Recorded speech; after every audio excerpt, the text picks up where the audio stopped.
إن الحمد لله نحمده ونستعينه ونستغفره ونعوذ بالله من شرور أنفسنا ومن سيئات أعمالنا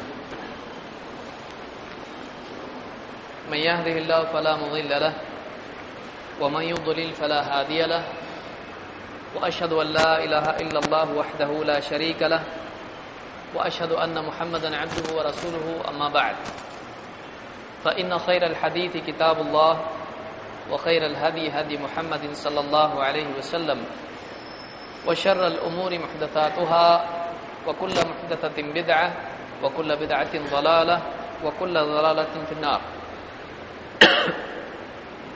پچھلے درس میں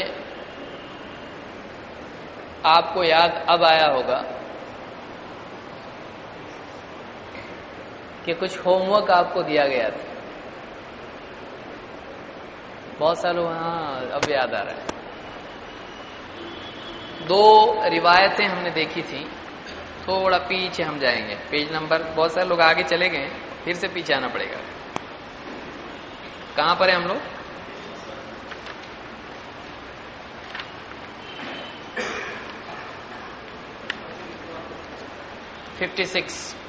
چھپن.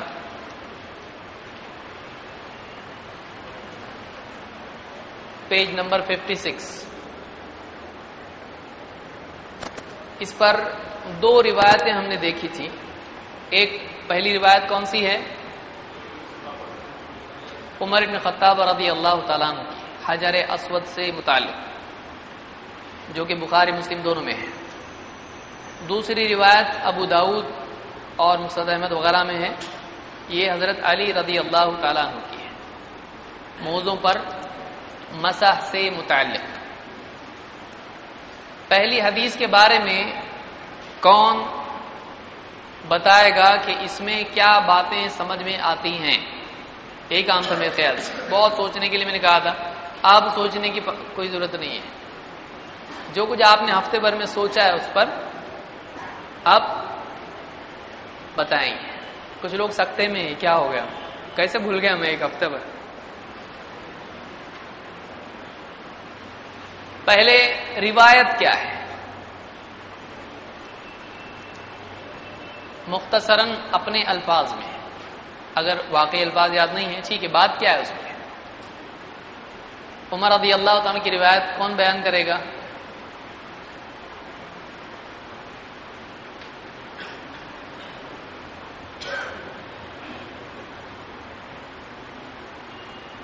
کتنے بعد اب بیٹھے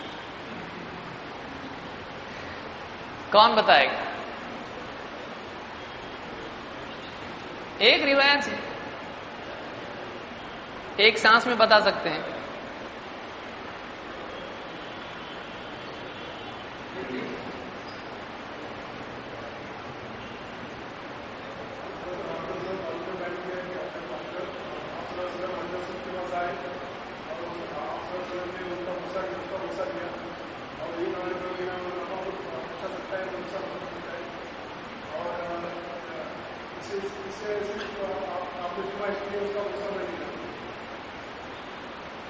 صحیح, کچھ کمی اس میں. کون بتائے گا؟ اب تھوڑا سٹینڈ مل گیا کچھ, اب اس پہ بقیہ عمارت بنا سکتے ہیں. ہاں تھوڑا مل گیا ہے. کیا موضوع ہے؟ کون بتائے گا جلدی؟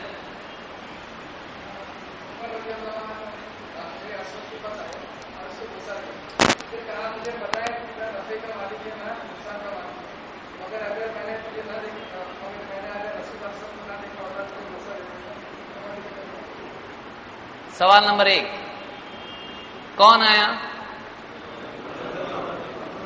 سوال نمبر 2 کہاں آیا؟ حجر اسود. یہ جلدی سمجھ میں آتا ہے. کیا کیا؟ کیا کہا؟ یہ تھوڑا مشکل. انی اعلم انک حجر, جملہ نمبر 1. یہ یاد رکھیں گے آپ اس ایک روایت سے شرک کا بھی رد کر سکتے ہیں, بدعت کا بھی رد کر سکتے ہیں. یہ ایک روایت ایسی پاورفل ہے, بولتے ہیں نا ایک تیر میں دو شکار.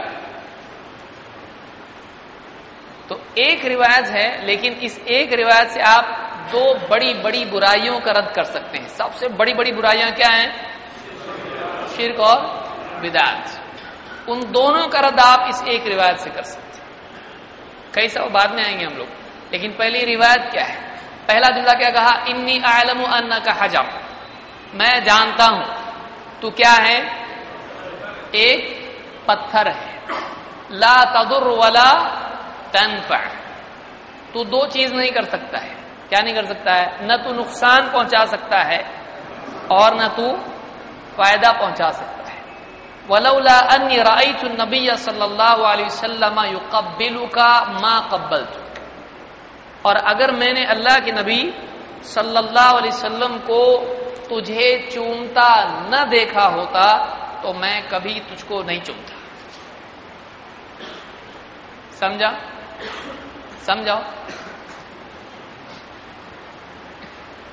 اب اصل بات اس حدیث سے، اس روایت، یہ حدیث ہے کہ نہیں ہے؟ حدیث ہے. یہ موقوف ہے یا مرفوع ہے؟ تھوڑا سا تکلیف دیں گے.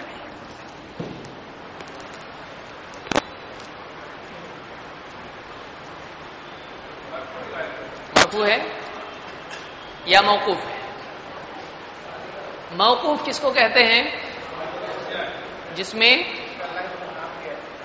اللہ کے نبی صلی اللہ علیہ وسلم کا نام لیا جائے اس کو موقوف کہتے ہیں. نہ لیا جائے اس طرح سے شرط ہے اس میں. یعنی مثلا کوئی کہے کہ فلاں صاحب وہاں گئے، یہ روایت ہے، تو کیا وہ موقوف ہو جائے گی؟ نہیں. موقوف کس سے جڑی ہوتی ہے؟ موقوف. اور دوسرا لفظ میں نے کیا کہا؟ مرفوع. موقوف اور مرفوع. آپ یاد جب بھی مرفوع سنیں وَرَفَعْنَا لَكَ ذِكْرَكَ، کیا یاد کریں گے؟ وَرَفَعْنَا لَكَ. رفع کس کے بارے میں آیت؟ اللہ کے نبی صلی اللہ علیہ وسلم. مرفوع وہ ہے جو اللہ کے نبی صلی اللہ علیہ وسلم تک پہنچتی ہو، چاہے سند جڑی ہو، نہیں جڑی ہو، صحیح ہو، ضعیف ہو، لیکن ہے کس کے بارے میں؟ اللہ کے نبی صلی اللہ علیہ وسلم. اور موقوف وہ روایت ہے جو صحابی تک پہنچتی، صحابی نے کہا یا صحابی نے کیا. یہ روایت موقوف ہے یا مرفوع ہے؟ مرفوع ہے. موقوف ہے نا؟ کچھ لوگ بول رہے دیکھیں کون جیتتا ادھر جائیں گے.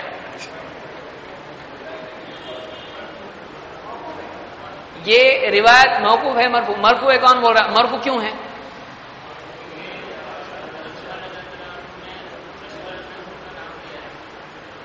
رسول اللہ صلی اللہ علیہ وسلم کا نام لینے سے وہ مرفوع ہو جاتی ہے. ایک صحابی کہیں دیکھو میں اللہ کے نبی صلی اللہ علیہ وسلم سے بہت محبت کرتا تھا، اگر کوئی صحابی کہیں تو یہ کیا ہو جائے گا؟ مرفوع یا موقوف؟ تو نام لیا نا اس میں.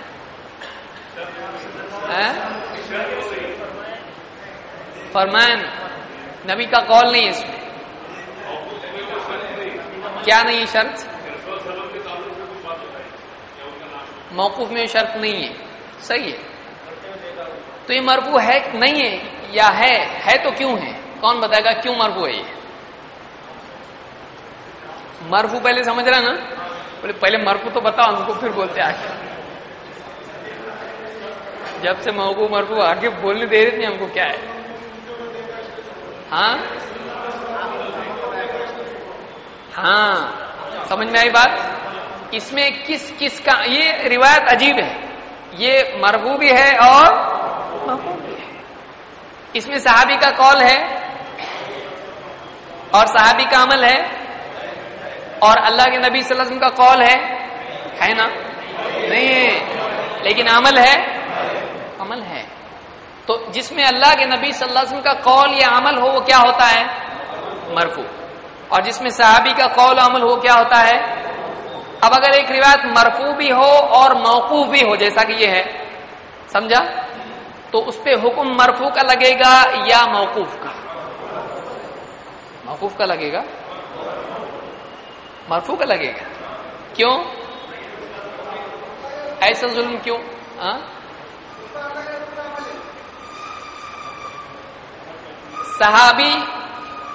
تک روایت رک جائے وہ کیا ہو جائے گی؟ موقوف. لیکن اس سے اوپر جا سکتی ہے تو پھر نیچے کیوں رکھیں گے اس کو؟ روایت میں صحابی تک روایت پہنچتی ہے، اس سے اعلیٰ درجے کی روایت کیا ہوتی ہے؟ مرفوع ہوتی ہے، جس میں نبی کا قول و عمل ہو. وہ زیادہ پاورفل ہوگا کہ کم؟ زیادہ پاورفل. تو جب اس میں نبی صلی اللہ علیہ وسلم کی بات ہے، آپ کا عمل ہے اور صحابی کا بھی ہے، تو اس کو کیا کہا جائے گا؟ وہ مرفوع ہے. سمجھ میں آیا؟ تو یہ مرفوع ہے روایت. ٹھیک ہے، چلیے ایک مسئلہ حل ہو گیا بہت بڑا. اس میں کیا بات سامنے آتی ہے؟ اس روایت سے آپ کیا سمجھے؟ کیا کیا نکات آپ اس سے لے سکتے ہو؟ نمبر 1 اطاعت. کیا ہے جملہ؟ اطاعت کہنا یہاں صحیح ہوگا؟ اطاعت. چلیے اس کو پکڑ کے چلتے ہیں ہم لوگ. اطاعت کس کو کہتے ہیں؟ حکم ماننا. اس میں کس کا حکم ہے حکم اس میں؟ تو یہ جواب کیا ہو گیا؟ کینسل. نیکسٹ اتباع. اچھا اتباع. اس میں کون کس کی اتباع کر رہا ہے؟ صحابی. کس چیز میں؟ حجر اسود کو. اچھا اس سے روایت میں ایک ایک ٹکڑے سے کئی باتیں معلوم پڑتی ہیں. نمبر 1 بات کیا بول سکتے ہیں آپ؟ نمبر 1 بات آپ نے بتائی کہ صحابی نے نبی صلی اللہ علیہ وسلم کو حجر اسود کا بوسہ لیتے دیکھا، چومتے دیکھا، انہوں نے بھی چوما. اس سے معلوم ہوا صحابہ اللہ کے نبی صلی اللہ علیہ وسلم کی اتباع کرتے تھے. ایک چیز ہوگی. نمبر 2 بدع. عقیدہ یا بدع کیا بول رہے ہیں؟ ایسا بول رہے ہیں چھپ جا رہے بول کے. کون بولا ہو؟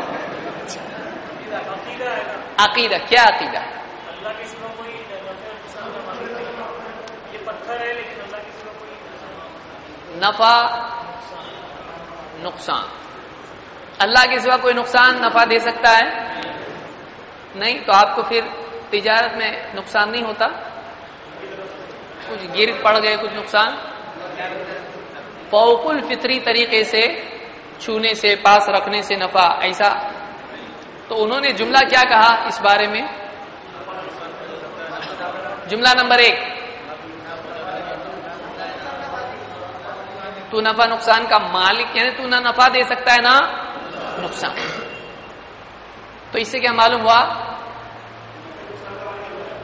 اس میں کدھر ہے؟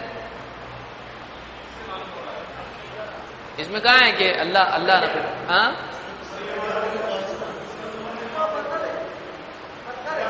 پتھر ہے.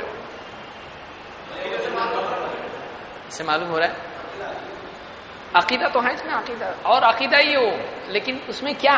عقیدہ میں جنت ہے، اس میں عقیدہ میں جنت بھی آتا ہے، لیکن اس میں کیا بات ہے؟ تو ایک پتھر ہے، تو نہ نفع دے سکتا ہے نہ نقصان. اس سے آپ کسی کو کیا بتا سکتے ہیں؟ بہت چبا رہے. ہاں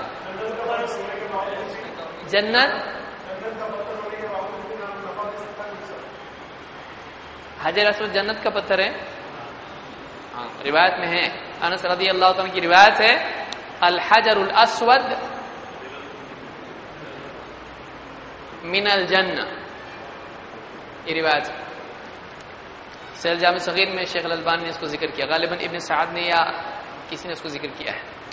الحجر الاسود من الجنہ. حجر اسود کہاں سے ہے؟ جنت سے. آپ تو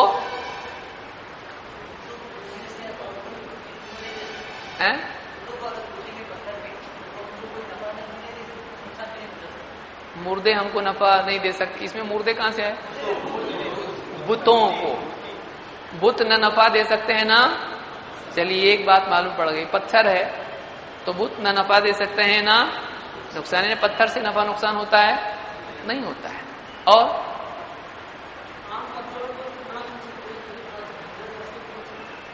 عام پتھروں کو بوسہ دے سکتے ہیں؟ نہیں.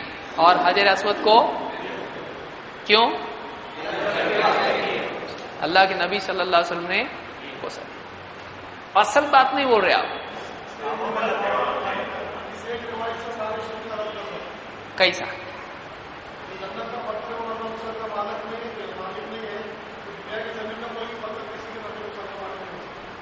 دنیا کا کوئی بھی پتھر کہیں بھی لگا ہو پتھر نفع دے سکتا ہے؟ نہیں. ہاں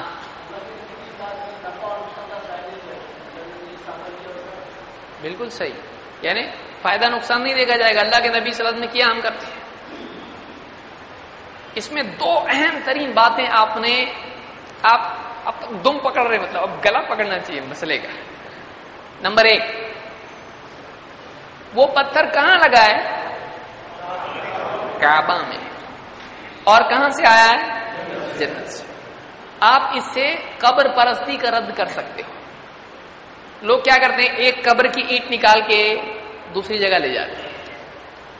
قبر کے اوپر لے جا کے کیا رکھتے ہیں؟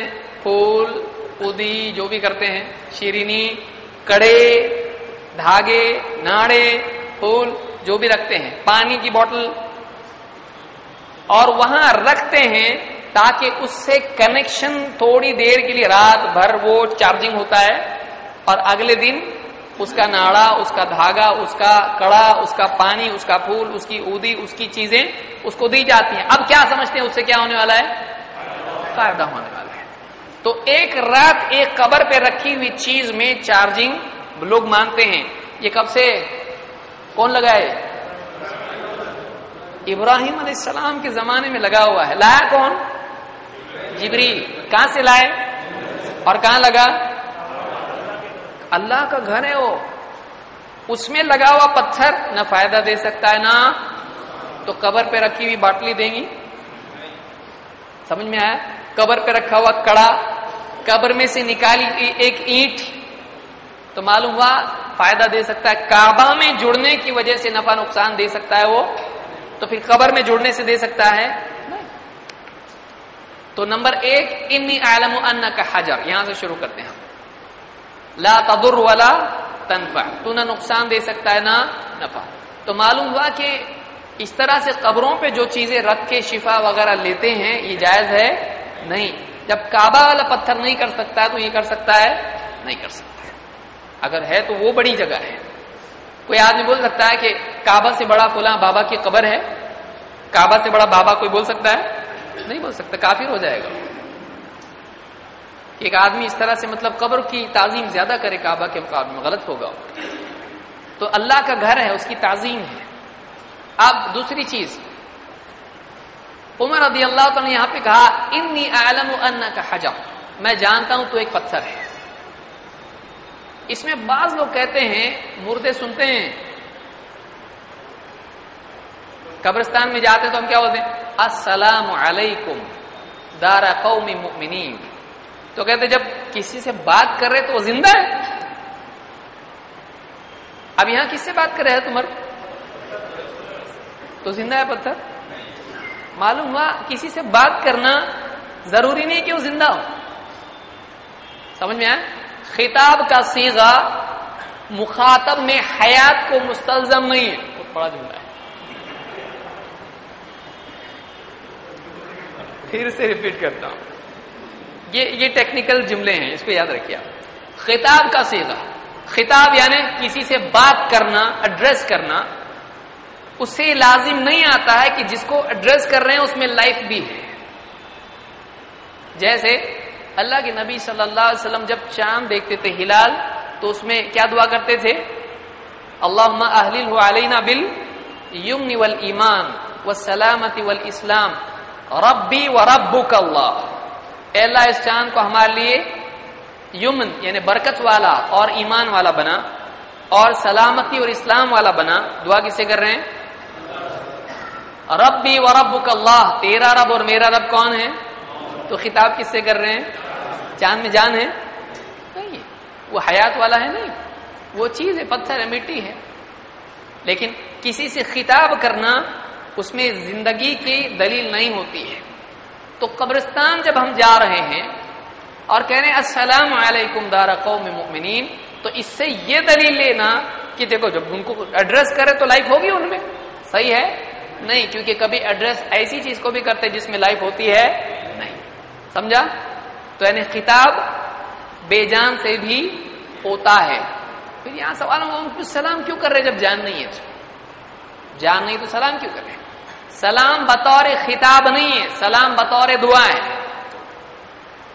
یعنی سلام اس لیے کر رہے ہیں کہ جواب دیں، بس ان کے لیے سلامتی کی دعا کر رہے ہیں. جیسے آدمی اللہ فلاں کو سلامت رکھے تو آدمی ان سے خطاب کر تم پہ سلامتی ہو. لیکن ان کو کیوں کر رہے ہیں؟ وہ سن رہے نہیں تو پھر بول رہے کیوں ایسے؟ ٹھیک ہے، آپ خط لکھتے السلام علیکم ورحمۃ اللہ، خط لکھتے وقت وہ سن رہا ہے. آپ یہاں لکھ رہے ہیں السلام علیکم، آپ کے سامنے ہے نہیں. تو خبر پہنچنے کا معاملہ اگر ہو تو اس طرح سے خطاب کیا جا سکتا ہے. وہ پہنچے گا جب پڑھے گا تو ہم اس پر سلامتی بھیج رہے ہیں اور خطاب کر رہے ہیں. اور بڑی دلیل یہ کہ ہمارے نبی نے بتایا، ہم نے ایسا کیا. سمجھا؟ تو انی اعلم انک حجر لا تضر ولا تنفع. اگلا جملہ ولولا انی رأیت النبی صلی اللہ علیہ وسلم یقبلک ما قبلتک. اس میں بہت بڑی پاورفل بات ہے اور بدعت کا رد ہے اس میں. اگر میں نے اللہ کے نبی صلی اللہ علیہ وسلم کو تجھے چومتا نہیں دیکھا ہوتا تو میں کبھی تجھ کو نہیں چومتا. اس سے آپ کو کیا سمجھا؟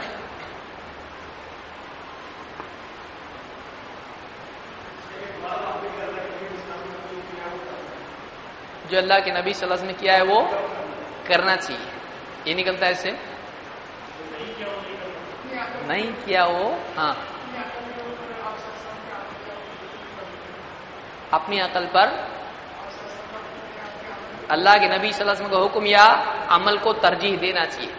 دیکھیے دو باتیں یہاں سامنے آتی ہیں. نمبر ایک، تو فائدہ نقصان تو نہیں پہنچا سکتا ہے. حضرت عمر کا انداز ہے، بولے تو کیوں چوموں میں تجھ کو؟ نہ تو فائدہ پہنچا سکتا ہے نہ نقصان پہنچا، پتھر ہے تو، میں چوموں کیوں تجھ کو؟ لیکن میں کیوں چوم رہا ہوں؟ وجہ کیا ہے؟ تو وجہ یہاں پر نفع نقصان نہیں ہے. یہاں وجہ کیا ہے؟ میں نے دیکھا چوم رہا ہوں بس. تو فائدہ نقصان نہیں دیتا. تو اس سے ایک بات معلوم ہی ہوئی، نمبر ایک کہ اللہ کے نبی صلی اللہ علیہ وسلم کا عمل اگر سمجھ میں نہیں آئے تو بھی کرنے کا، عقل میں نہیں آئے تو بھی کرنا ہے ہم کو. دوسری بات کہ اللہ کے نبی صلی اللہ علیہ وسلم سے اگر کوئی چیز ثابت نہیں ہو تو نہیں کرنے کا، چاہے دل بولے. کوئی آدمی بولے گا اتنا بڑا کعبہ، اس میں لگا پتھر، کتنا بڑا کعبہ ہے، اس میں پتھر کی کتنی عزت ہوگی، چومو. تو ایک آدمی کے دل میں کسی چیز کی تعظیم ہو، کیا واقعی کعبہ میں لگا ہوا حجر اسود قابل تعظیم نہیں ہے؟ یا کچھ بھی نہیں ایسا ہے؟ تعظیم اس کی، اتنا بڑا پتھر ہے، وہ جنت سے آیا ہوا ہے. لیکن تعظیم اس بات کا تقاضا نہیں کرتی ہے کہ ہم اپنے دل سے کچھ بھی طریقہ اپنائیں. تعظیم کے لیے کیا کیا جائے گا؟ اب یہ اصل انڈر لائن والا جملہ ہے کہ تعظیم سنت کے تابع ہونا چاہیے. اور عام طور سے مسلمانوں میں گمراہی تعظیم کی روح سے آئی، سنت سے آزاد ہونے کی وجہ سے. پاؤ دھو کے کیوں پی رہے؟ تعظیم، لیکن سنت جھک رہے ہیں، سجدے کر رہے ہیں، جو کچھ بھی کر رہے ہیں، چوم رہے ہیں، چاٹ رہے ہیں، جو بھی کر رہے ہیں، دھو کے پی رہے ہیں، قبریں دھو کے پی رہے ہیں، تو تعظیم اپنی جگہ پر دل میں ہے ان کی. لیکن تعظیم کے لیے انہوں نے کس طرف رجوع کرنا چاہیے تھا؟ حضرت عمر کا یہ جملہ بتا رہا ہے ٹھیک ہے قابل تعظیم ہے، اللہ کے گھر میں لگا ہوا ہے، لیکن اگر نبی صلی اللہ علیہ وسلم کو نہیں دیکھا ہوتا میں نے تجھ کو چومتے تو میں کبھی تجھ کو چومتا. یعنی اپنے دل سے میں کچھ بھی کرتا، تعظیم کا عمل نہیں. میں اس لیے کر رہا ہوں کہ نبی صلی اللہ علیہ وسلم کو میں نے دیکھا ہے. تو معلوم ہے کسی چیز کی تعظیم میں اپنے دل سے کوئی بھی طریقہ اپنانا چاہیے نہیں، بلکہ وہ طریقہ کہاں سے ملنا چاہیے؟ اس روایت سے ایک بات معلوم ہوئی، نہیں کرنا ہے جب تک کہ ثابت نہ ہو، چاہے دل کتنا بھی بولے. نہیں کرنا ہے جب تک کہ ثابت نہ ہو، چاہے دل کتنا بھی بولے. سمجھ میں آیا؟ یہ روایت ہے، اس میں دونوں چیزوں کا رد ہے. ایک تو شرک کا ہے کہ چاہے دکھنے میں کتنا بھی یہ ہو عظمت والا، لیکن اس کو چومنا، چاٹنا، اس کو جھکنا اس کے آگے نہیں. اور کعبہ میں لگا ہے تو وہ بھی نفع نقصان نہیں دیتا ہے، تو قبریں کیا نفع نقصان دیں گے. نمبر دو، نبی صلی اللہ علیہ وسلم کو نہیں دیکھا، ہم نے کرتے تو ہم نہیں کریں گے. تعظیمی امور میں اپنے حساب سے کچھ بھی نہیں کریں گے. اعمال میں طریقہ کس کا دیکھا جائے گا؟ نبی کا. سمجھا یہ؟ نمبر دو، حضرت علی کی روایت کیا ہے؟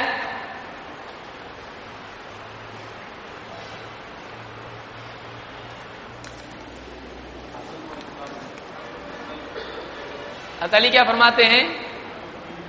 لو کان الدین بالرأی، اگر دین کا مدار رائے پر ہوتا ہے، یعنی اپنی عقل سے کچھ بھی، اپنی رائے سے کچھ بھی کر سکتے ہیں، تو لکان اسفل الخف اولا بالمسح من اعلیٰ، تو خفین کا چمڑے کے موزے کو کیا بولتے ہیں؟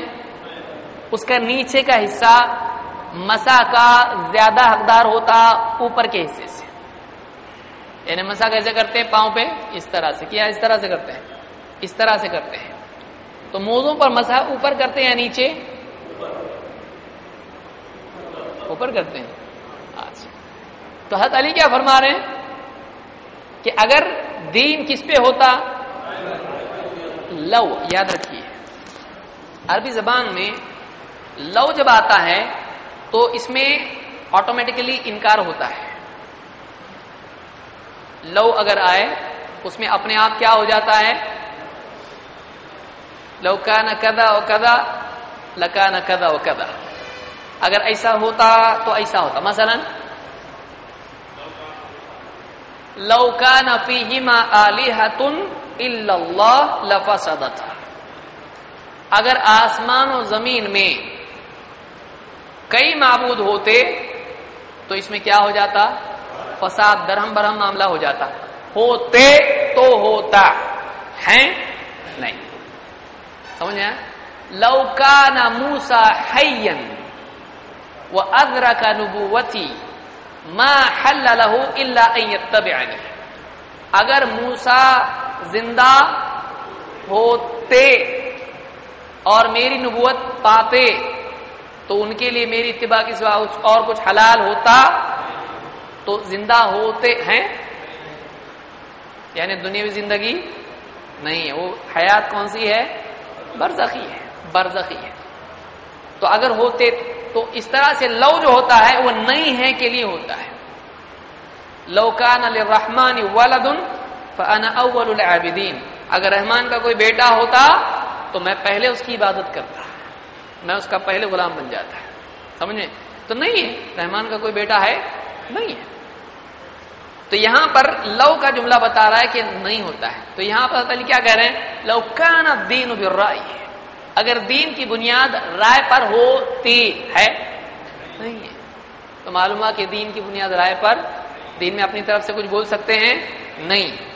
لکان اسفل الخف اولا بالمسح من اعلی، تو خفین میں اوپر کا حصہ مسح کرنے کا زیادہ حقدار ہوتا کس سے؟ کیوں؟ دھول مٹی کہاں لگتی ہے؟ نیچے. تو زیادہ پوچھنے کا حقدار کیا ہے؟ نیچے کا حصہ. لیکن پوچھتے کہاں پر ہیں؟ اوپر. تو حضرت علی کیا کہہ رہے ہیں؟ اگر عقل پہ ہوتا دین تو ایسا ہوتا، نیچے پوچھنا ہوتا، لیکن ایسا نہیں ہے. آگے کیا کہہ رہے ہیں؟ وَقَدْ رَأَيْتُ رَسُولَ اللَّهِ صلی اللہ علیہ وسلم يَمْسَحُ عَلَى ظَاهِرِ خُفَّيْهِ، پس میں نے اللہ کے رسول صلی اللہ علیہ وسلم کو تو یوں دیکھا ہوں کہ آپ خفین کے ظاہر خفی، اوپری حصے پر کیا کرتے تھے؟ مسح کرتے تھے. ظاہر و باطن، باطن وہ جو چھپا ہوا ہے اور ظاہر وہ جو ظاہر ہے، کھلا ہوا ہے. تو جب پاؤں آدمی قدم رکھتا ہے تو جو حصہ چھپ جاتا ہے وہ کون سا ہوتا ہے؟ تلوے. اور اوپر کا حصہ کیا ہوتا ہے؟ ظاہر. تو کہاں دیکھا میں نے کرتے ہوئے؟ سمجھ میں آیا؟ تو اس حدیث میں حضرت علی کیا فرما رہے ہیں؟ اپنی عقل سے اگر کچھ بھی کرنا ہوتا تو آدمی یہ سمجھتا نیچے کرنا چاہیے، اور ظاہر بات ہے دیکھیے آدمی وہی سوچے گا. لیکن اللہ کے نبی صلی اللہ علیہ وسلم نے کہاں مسح کیا ہے؟ اوپر. تو اب کرنے کا کیا؟ عقل یا نقل؟ ابن تیمیہ کی 6 سے زیادہ جلدوں میں کتاب ہے اسی ٹاپک، میں درس لینے والا ہوں شرح اس میں.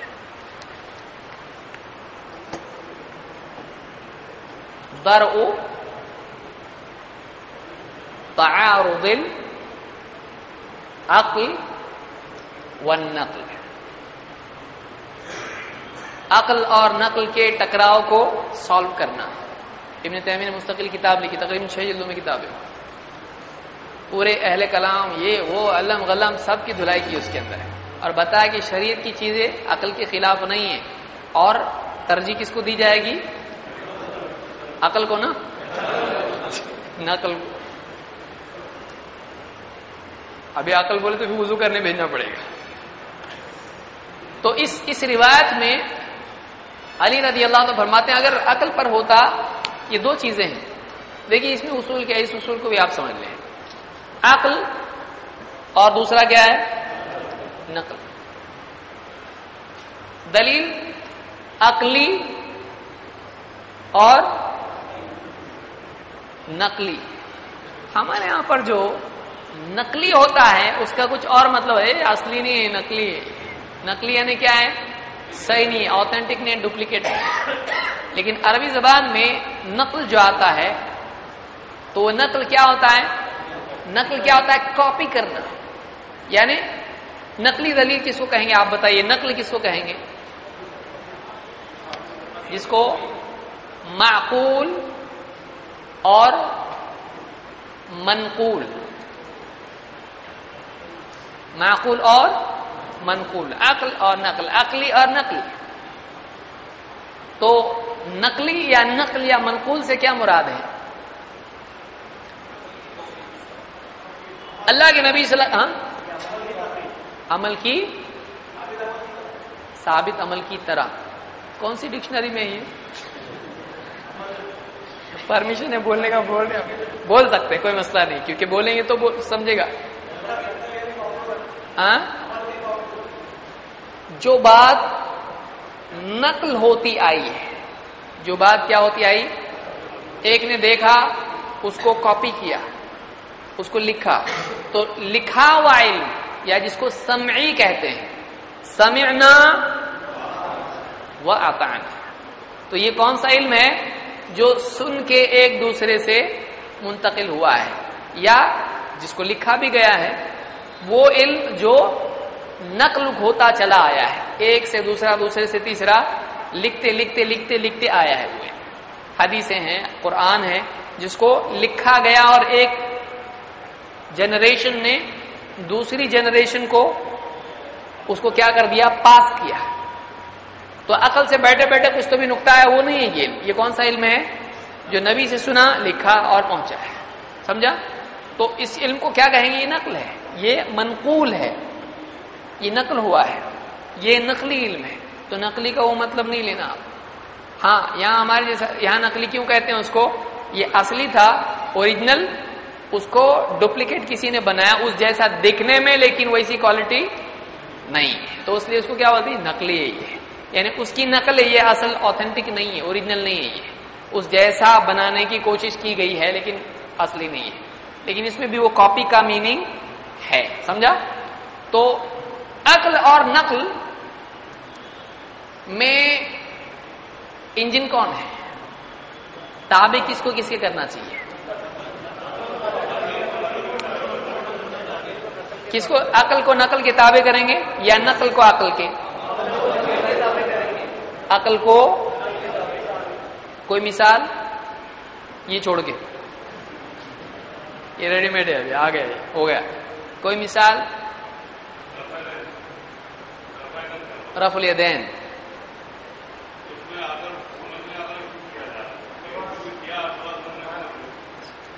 بعض لوگوں کو اعتراض بھی ہوتا ہے, دیکھیں بار بار نیت باندھتے, کتنے نماز پڑھتے ہیں ایک نماز میں. یا بعض لوگوں کو بہت ڈسٹرب ہوتا ہے اس سے.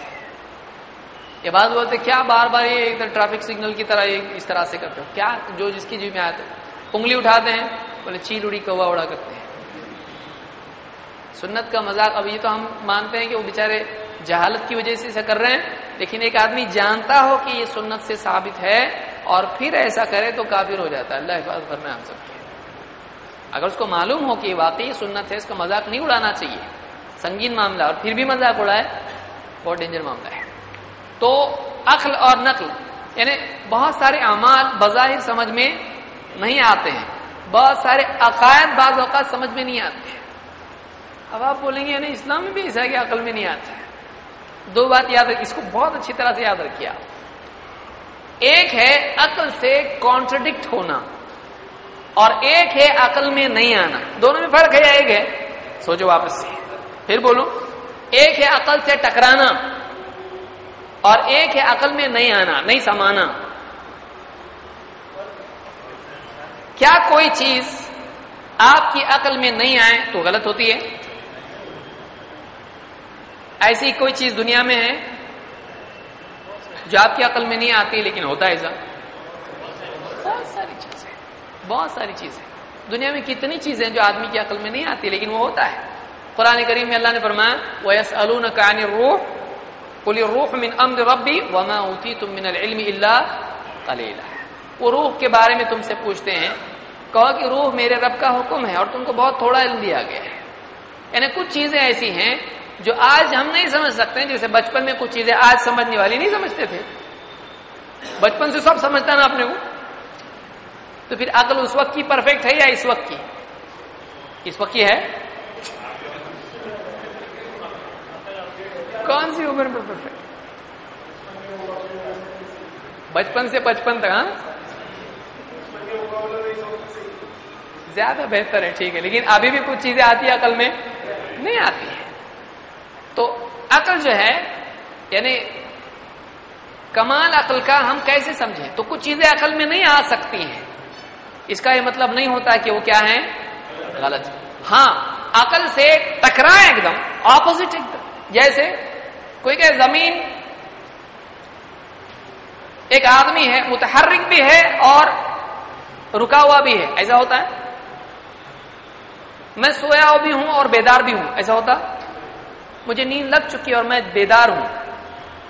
کتنا اچھا جملہ ہے. گرامر میں کوئی غلطی اس میں؟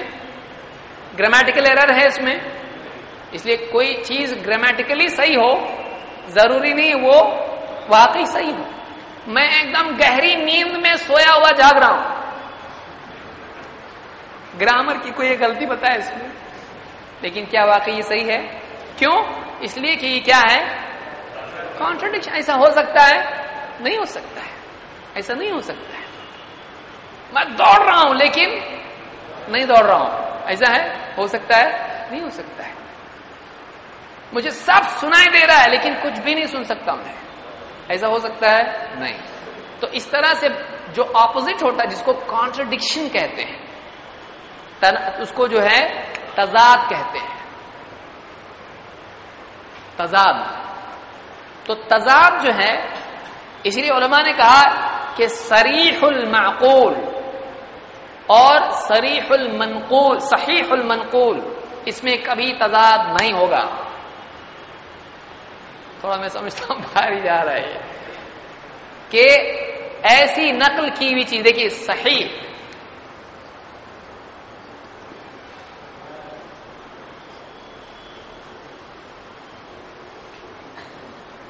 یہ پہلی مرتبہ میں نہیں سمجھ میں آئے گا لیکن شروعات کبھی نہ کبھی آدمی کو کرنا چاہیے. پہلی مرتبہ میں سائیکل چلانا نہیں آتا ہے لیکن سائیکل پہ بیٹھے گا نہیں تو آئے گی کیسے چلانے.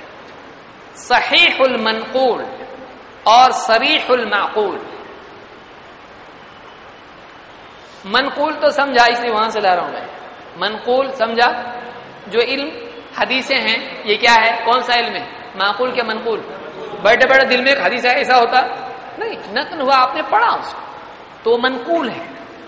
اور معقول عقل سے آپ نے سوچا، اسے عقل سے آپ نے سوچا. مثلا آئینہ آپ نے دیکھا، ارے تو میں ہوں، آپ نے میں ہوں، یہ کیا ہے؟ آپ نے عقل سے کام لیا. آپ نے پانی میں آپ نے دیکھا تو اس طرح، یا باز گشت آپ نے آواز دی اور آواز واپس ریپیٹ ہو کے آپ ہی کی سننے آئی، آپ نے کہا میری آواز ہے. کس نے کہا آپ کو؟ آواز نے کہا میں تیری آواز ہوں. آپ نے سوچا کہ ہاں یہ تو میری ہی آواز ہے کیونکہ میں پہلی بار بھی سنا، دوسری بار وہی لفظ ہے، وہی آواز ہے. تو یہ کس کی آواز ہے؟ تو یہ کیا ہے؟ معقول. سوچا آدمی نے اس کو، عقل سے کام لے کر اس نے فیصلہ کیا. تو صریح کلیئر، ایک دم ایمبیگیوس نہیں ہو، اس میں کوئی مطلب کنفیوژن نہیں ہو، صاف ستھرا جو عقل والی بات، عقل میں آنے والی بات، عقل کے مطابق بات. اور معتبر، ضعیف نہیں، جھوٹی حدیث نہیں، ایک دم معتبر سند سے بات جو ثابت ہے وہ کبھی بھی صریح عقل سے ٹکرائے گی؟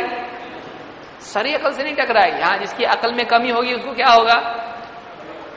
اس لیے بہت سارے لوگ، میں اس لیے اس طرف لانے کی کوشش کر رہا ہوں، بہت سارے لوگ جو بہت ساری حدیثوں کا انکار کرتے ہیں، عقل میں نہیں آتی. کس کی عقل میں نہیں آتی؟ بولے میری عقل میں، تیری عقل بہت بھاری ہے کیا؟ میری عقل میں آتی ہے. تو ایک بات کسی کی عقل میں آ سکتی ہے، دوسرے کی عقل میں نہیں آ سکتی. سمجھائے تو آ جاتی ہے. معلوم ہوا قصور بات کا تھا یا عقل کا تھا؟ عقل کا تھا. تو صریح المعقول جو صاف ستھرا ایک دم معقول اور صحیح المنقول، اس میں کبھی بھی ٹکراؤ ہوگا نہیں ہوگا. شریعت کی ساری باتیں عقل کے مطابق ہوتی ہیں، لیکن عقل چونکہ بالغ نہیں ہوتی ہے اس لیے بہت ساری چیزیں سمجھ میں نہیں آتی ہے. سمجھ میں آئے تو قصور عقل کا ہوتا ہے. تو علی رضی اللہ تعالیٰ عنہ اسی لیے کہتے ہیں. اب یہاں بھی آپ دیکھیے کہہ رہے ہیں کہ اگر دین کا مدار رائے پر ہوتا، اپنے دل میں جو آیا کرو، تو زیادہ آدمی کی سمجھ میں کیا بات آتی کہ نیچے کا حصہ زیادہ مسا کا حقدار ہے اوپر کے مقابلے میں. لیکن میں نے اللہ کے نبی صلی اللہ علیہ وسلم کو دیکھا کہ آپ کیا کرتے تھے. یہ انہوں نے اس اعتبار سے کہا کہ ایک اب سنیے اس کو، اس اعتبار سے کہا کہ آدمی کو اپنے عقل سے کچھ بھی سوچ کے نہیں کرنا چاہیے. لیکن کیا یہ عقل کے خلاف ہے؟ یعنی کوئی آدمی کیا اپنا دین تو عقل کے خلاف نکلا بھی ہے، یعنی عقل کا کوئی دخل ہی نہیں دین میں. دین میں عقل کا دخل ہے نا؟ عقل سے کچھ بھی بنا سکتے نا؟ دین میں نہیں بنا سکتے. لیکن عقل کے مطابق ہے دین. تو آپ یہ بتائیے کہ یہ عقل کے مطابق ہے یا نہیں ہے؟ کیوں ہے؟ یہ نہیں بولنا ثابت ہے اس لیے، وہ نقل کے مطابق ہے. عقل کے مطابق کیسا ہے؟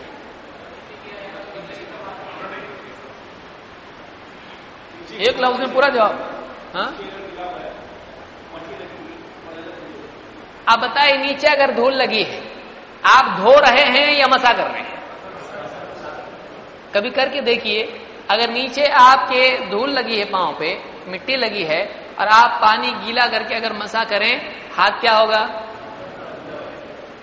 تو وہ زیادہ اچھا کہ یہ زیادہ اچھا؟ یعنی پھر ہاتھ دھونا پڑے گا، ہاتھ دھونا پڑے گا آپ. لیکن اوپر آپ اگر ہاتھ پھیرتے ہیں تو ہاتھ دھونا پڑے گا نہیں، کیونکہ نیچے دھول لگی ہے. تو زیادہ بہتر کیا ہے؟ اوپر ہے، کیونکہ واپس سے ہاتھ دھونے کی ضرورت اس میں نہیں پڑتی ہے. لیکن حضرت علی کیا کہہ رہے ہیں؟ عقل پہ نہیں ہے، اپنے حساب سے کچھ کرنے کا نہیں. لیکن واقعی اگر دیکھا جائے تو اللہ کے نبی صلی اللہ علیہ وسلم کی جو سنتیں ہیں وہ بالکل یعنی بہتر ہیں، بہتر ہیں. عقل کے اعتبار سے کیا ہیں؟ بہتر ہیں. اور کبھی سمجھ میں آتا نہیں آتا تو اپنے کو سب سمجھنا ایسا ضروری ہے؟ ڈاکٹر کی دوا کھاتے سب سمجھ کے کھاتے، بتاؤ پیٹ میں جا کے کیا کرتی ہے دوا؟ پوچھتا اس سے کبھی؟ معلوم ہے بھائی، چپ چاپ کھا لو، اپنا کام پہ جاؤ. پورا اتنا پی ایچ ڈی اس پہ کرے گا تو دوائی کھانے میں دیر ہو جائے گی، بیماری اور بڑھ جائے گی. تو جہاں آدمی کو یعنی عمل کر لینا چاہیے، یقین ہو کہ یہ اچھا ڈاکٹر ہے، آدمی کیا کرتا؟ دوا لیتا، عزت سے بسم اللہ بول کے کھا کے ختم ہو جاتا معاملہ، شفا بھی مل جاتی اللہ کی توفیق سے. لیکن اگر اس بارے میں شک کرے گا آدمی اور خامخواہ کی گہرائی میں جائے گا، ثابت شدہ ہونے کے باوجود عمل سے رہ جائے گا، شکوک و شبہات میں مبتلا ہو جائے گا. ہم کو ایک بات معلوم ہے، ہمارا نبی ہم کو کچھ غلط بتاتا نہیں علیہ الصلوۃ والسلام. اللہ کے نبی صلی اللہ علیہ وسلم ہم کو جو بھی بتاتے اس میں کیا ہماری بھلائی ہے. ہم کو اس کو کر لینا چاہیے، چاہے عقل میں آئے یا نہیں آئے. اگر کوئی آدمی شرط رکھے یہ بات میری عقل میں نہیں آئے گی تو میں نہیں کروں گا اس کو، تو کیا یہ صحیح ہے؟ کیوں؟ اس لیے کہ بعض اوقات عقل میں بات آتی نہیں ہے. ایک عمر میں آتی، دوسری عمر میں نہیں آتی. کتنی ساری باتیں، اب 5 سال پچھلے کا اپنا دیکھو، کتنی ساری باتیں آپ کو لگتا تھا یہ صحیح یہ غلط، لیکن آج بیٹھ کے بولتا کتنا بیوقوف تھا میں 5 سال پہلے، ایسا نہیں کرنے کا تھا، آج بھگت رہا تھا. اس وقت میں صحیح لگ رہا تھا کہ نہیں؟ تو اس وقت عقل کہاں تھی نا عقل. اور اس وقت اپنے آپ کو کم عقل سمجھا تھا کہ آپ نے؟ اس وقت بھی اپنے آپ کو ایک دم کیا ہے، ایک دم اچھی عقل والا مانتا تھا. ابھی بھی ویسے ہی مان رہا. لیکن اس وقت کے فیصلے آج پچھتاتا کہ نہیں پچھتاتا ہے؟ کیوں پچھتاتا ہے؟ اس لیے کہ عقل میں ترقی ہوئی ہے. بعض اوقات نہیں بھی ہوتی ہے، بعض اوقات الٹا ہو جاتا ہے کہ آدمی جب لڑکھڑاتا ہے تو پھر لڑکتے جاتا ہے. اللہ تعالیٰ حفاظت فرمائے. تو بہرحال یہ 2 باتیں تھیں جو بہت اہم ہیں اس موضوع سے متعلق، اور مزید تفصیل اس میں ہے، کسی درس میں اس کو دیکھا جا سکتا ہے. اب ہم آگے شروع کرتے ہیں. اس لیے میں اس تفصیل سے کیوں لے رہا ہوں اس لیے کہ بدعت کے موضوع سے اس کا بہت بڑا تعلق ہے. اور ہمارا اگلا موضوع کون سا ہے؟ بدعت. اب آپ آئیں گے پیج نمبر 71 پر، کیونکہ بدعت کی شبہات ہم بعد میں دیکھیں گے، اس کی برائی پہلے دیکھیں گے، کیونکہ وہ موضوع تھوڑا علمی ہے اور یہ سادہ سادہ ہے. اللہ تعالیٰ قرآن کریم میں فرماتا ہے پیج نمبر 71، قُلْ هَلْ نُنَبِّئُكُمْ بِالْأَخْسَرِينَ أَعْمَالًا الَّذِينَ ضَلَّ سَعْيُهُمْ فِي الْحَيَاةِ الدُّنْيَا وَهُمْ يَحْسَبُونَ أَنَّهُمْ يُحْسِنُونَ صُنْعًا. اس کو آپ کئی مرتبہ سن چکے ہیں. اے نبی آپ کہیے کیا ہم تم کو بتائیں اعمال کے اعتبار سے سب سے زیادہ خسارے میں کون ہے؟ اور سوال کے بعد فوراً جواب ہے، کیا ہے؟ الذین ضل سعیہم فی الحیات الدنیا، یہ وہ لوگ ہیں جن کی کوششیں دنیا ہی میں رائے گاں برباد ہو گئیں، رائے گاں چلی گئیں. وہم یحسبون انہم یحسنون صنعا، اور وہ اسی بھرم میں پڑے رہے کہ ہم کوئی اچھا کام کر رہے ہیں. یہ بہت یعنی واضح مثال ہے اس آدمی کی جو دین میں اپنی عقل سے کچھ بھی نکالتا ہے اور وہ اس کو اچھا سمجھ رہا ہوتا ہے، اس پر اجر کی امید رکھتا ہے اور اس کو دین سمجھ کے کرتا ہے، دین کے لیے نفع والا سمجھ کے کرتا ہے. لیکن ایسا عمل اللہ کے ہاں چونکہ مقبول نہیں ہوتا ہے، اس کو اجر ملنے کی بجائے کیا ملتا ہے؟ وزر. وزر کے معنی کیا ہے؟ بوجھ. گناہ کیا ہوتا ہے؟ بوجھ ہوتا ہے. وَلَا تَزِرُ وَازِرَةٌ وِزْرَ أُخْرَى، اللہ نے اس کو وزر کہا ہے. اور سائیکولوجیکلی بھی بوجھ ہوتا ہے، وہ یاد رکھیے اس کو. قیامت پہ تو بوجھ ہوگا ہی ہوگا. اللہ نے قرآن کریم میں کیا فرمایا؟ اور ہماری زبان میں استعمال ہوتا ہے، یہ قرآن کیسا ہے؟ وَلَا تَزِرُ وَازِرَةٌ وِزْرَ أُخْرَى، ولا اور نہیں، تزر بوجھ اٹھانا، بوجھ اٹھائے گا، وازرۃ بوجھ اٹھانے والا فاعل ہی، وزر اخرى دوسرے کا بوجھ. کوئی بوجھ اٹھانے والا کسی دوسرے کا بوجھ نہیں اٹھائے گا. کیا ہے یہ مبہم بات ہے. کوئی گناہوں کا بوجھ اٹھانے والا قیامت کے دن کسی اور کے گناہوں کا بوجھ نہیں اٹھائے گا. تو گناہوں کے بارے میں اللہ نے کیا فرمایا؟ اس کو گناہ کیا ہوتا ہے؟ بوجھ ہوتا ہے. اور دنیا میں بھی آدمی بولتا ہے نا میرے دل پہ بہت بوجھ ہو گیا اس کا. دل پہ کیا ہوتا ہے؟ اس کا ایک بوجھ ہوتا ہے. گناہ جو ہے آدمی کے دل پہ بوجھ بن جاتا ہے، اور قیامت کے دن تو وہ بوجھ واقعی ہوگا. وہ بوجھ کہاں ہوگا؟ اعمال نامے میں ہوگا، آدمی کی پیٹھ پر ہوگا. آدمی اس کو یعنی بہت مشکل ہو جائے گا اس بوجھ کو ڈھونا. تو یہاں پر اللہ نے فرمایا کہ یہ وہ لوگ ہیں جو سب سے زیادہ خسارے میں کون ہیں؟ کہ جو دنیا کی زندگی میں ان کی کوششیں کیا ہو گئی، یعنی ان کا عمل اللہ کے ہاں مقبول تو کیا ہو گیا؟ یعنی عمل برباد کب ہوتا ہے؟ جب اللہ اس کو قبول نہ کرے. اور وَهُمْ يَحْسَبُونَ أَنَّهُمْ يُحْسِنُونَ صُنْعًا، اور وہ اسی گمان میں پڑے رہے کہ ہم کوئی اچھا کام کر رہے ہیں. تو یہ پاسبلٹی ہے، یہ امکان ہے کہ ایک آدمی دنیا میں ایک چیز کو اچھا سمجھ رہا ہو لیکن وہ چیز اللہ کے نزدیک اچھی نہیں ہو، اور وہ آدمی دنیا میں اس کو کرتا رہے اچھا سمجھ کے، لیکن قیامت کے دن کیا ہو؟ معلوم ہو کہ اللہ کو پسند تھا ہی نہیں، تو ثواب ملے گا اس کا. پھر جو اس نے سب کچھ کوشش کیا وہ کیا ہو گیا؟ رائے گاں ہو گیا، برباد ہو گیا. کیا آدمی ایسا چاہتا ہے؟ کیا ایسے آدمی کو عقل مند کہا جائے گا؟ نہیں. اس لیے کیا کرنا چاہیے؟ یعنی ایک آدمی ایک کام کر رہا ہے اچھا سمجھ کے، وہ برا نکل سکتا ہے قیامت کے دن، کچھ ملنے والا نہیں، الٹا بوجھ ہوگا وہ. تو اس کے لیے کیا کرنا چاہیے؟ علم حاصل کرنا چاہیے. کون سا علم؟ کتاب و سنت کا. کتاب و سنت کا کیوں؟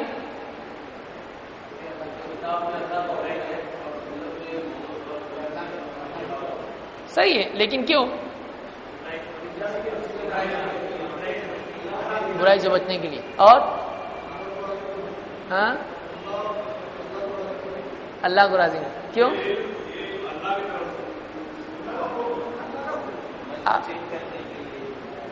ہاں گناہوں کے بوجھ سے بچنے کے لیے، جہنم کی آگ سے بچنے کے لیے. یہ فائنل ہو گیا ہے، اس کے آگے کچھ نہیں. آپ بتائیے ایک آدمی کو اجر کون دینے والا ہے؟ کب دے گا؟ راضی ہوگا. کس چیز سے راضی ہوگا؟ کون سے؟ یعنی اللہ جس چیز سے راضی ہوگا ہم اپنے طور پہ جان سکتے ہیں؟ کیسے معلوم کر پڑے گا؟ اللہ نے کس کو بتایا؟ تو وہ معلوم پڑے گا کہ کس سے راضی ہوتا ہے کس سے نہیں ہوتا ہے. اپنے دل سے کچھ بھی کرنا شروع کر دے اور چاہے کہ اللہ راضی ہو جائے تو ہو سکتا ہے؟ ایسا نہیں ہو سکتا ہے. آپ اپنی کمپنی میں، اپنی دکان میں، اپنے گھر میں کسی کو کام پہ رکھتے ہیں.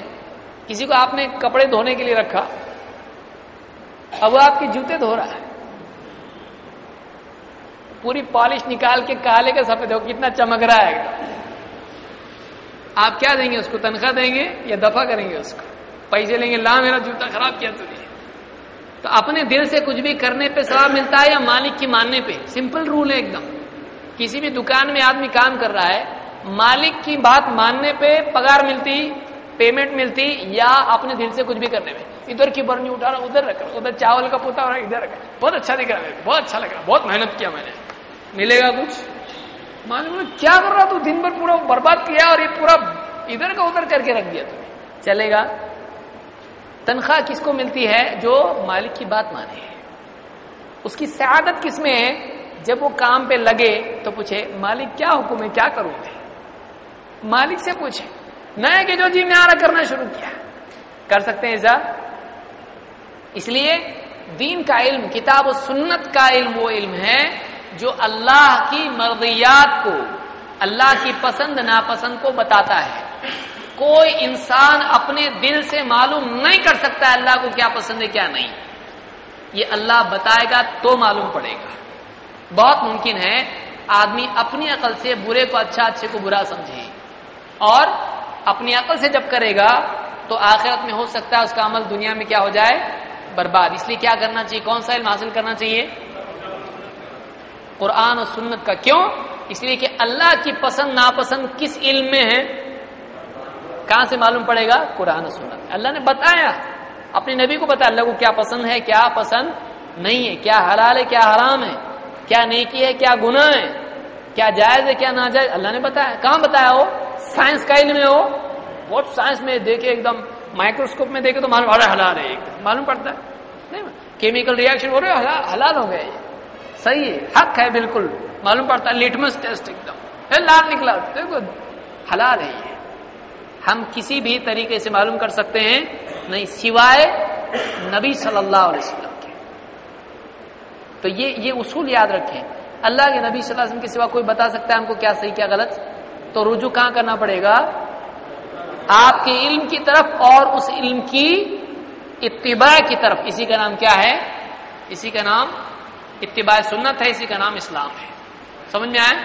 انشاءاللہ اگلے درس میں ہم مزید تفصیل سے بدعت کے سلسلے میں بدعت کے نقصانات وغیرہ کیا ہیں اگلے درس میں ہم دیکھیں گے. آگے آپ پڑھ کے آئیں، میں کچھ سوالات پوچھوں گا.